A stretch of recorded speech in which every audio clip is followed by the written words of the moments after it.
আপনারা যারা গ্রামীণ ব্যাংকে নিয়োগ পরীক্ষায় অংশগ্রহণ করবেন তাদের জন্য আজকের এই ভিডিওতে থাকছে পরীক্ষার সাজেশন, প্রশ্ন প্যাটার্ন, বিগত সালের প্রশ্নের বিস্তারিত আলোচনা। আশা করি ভিডিওটি প্রথম থেকে শেষ অবধি দেখার চেষ্টা করবেন। যারা শিক্ষানবিশ কেন্দ্র ব্যবস্থাপক পদে পরীক্ষা দেবেন তাদের জন্য পরীক্ষা হবে এমসিকিউ পদ্ধতিতে।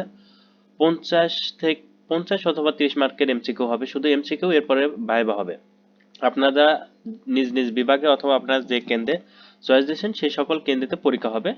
পরীক্ষায় সাধারণত 60% মার্কস পেলে আপনারা আশা করি পাস করতে পারবেন। আর এই 60% মার্কস পাওয়ার জন্য আপনার কি কি করতে হবে: গ্রামীণ ব্যাংক জব রিভিউ এই বইটির পিডিএফ এবং বিসিএস এমসিকিউ প্রিলিমিনারির দশম থেকে 46তম এই বিসিএস এর এমসিকিউ প্রশ্নগুলো সমাধান করলে পরেও ইনশাল্লাহ পাস করে যেতে পারবেন। যারা এই দুইটা পিডিএফ আমাদের কাছ থেকে নিতে চান তারা এই নাম্বারে হোয়াটসঅ্যাপের মাধ্যমে যোগাযোগ করে পিডিএফ দুইটা নিতে পারেন। পিডিএফ মূল্য মাত্র 50 টাকা রাখবো। যারা নিতে চান তারা এই নাম্বারে হোয়াটসঅ্যাপের মাধ্যমে যোগাযোগ করবেন। আর যারা শিক্ষানবিশ অফিসার পদে পরীক্ষা দেবেন তাদের জন্য এমসিকিউ 80 মার্কের, রিটেন হবে 40 মার্কের। আপনাদের পরীক্ষা সাধারণত ঢাকাতেই হয়ে থাকে এবং ঢাকাতেই হবে। আপনাদের জন্য একটু কঠিন হবে প্রশ্নগুলা, আপনাদের বিস্তারিত পড়তে হবে।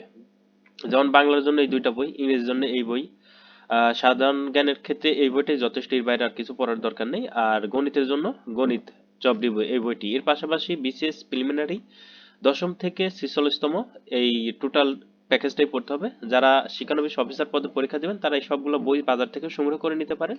হয়তো বা 3 থেকে 4 হাজার টাকা পড়বে বাজার থেকে সংগ্রহ করতে। আর যারা বাজার থেকে বই সংগ্রহ করতে পারবে না তারা আমাদের কাছ থেকে পিডিএফ নিতে পারেন। সবগুলো বইয়ের পিডিএফ মূল্য মাত্র 100 টাকা রাখবো। যারা নিতে চান তারা এই নাম্বারে হোয়াটসঅ্যাপের মাধ্যমে যোগাযোগ করে পিডিএফ গুলো সংগ্রহ করে নিতে পারেন।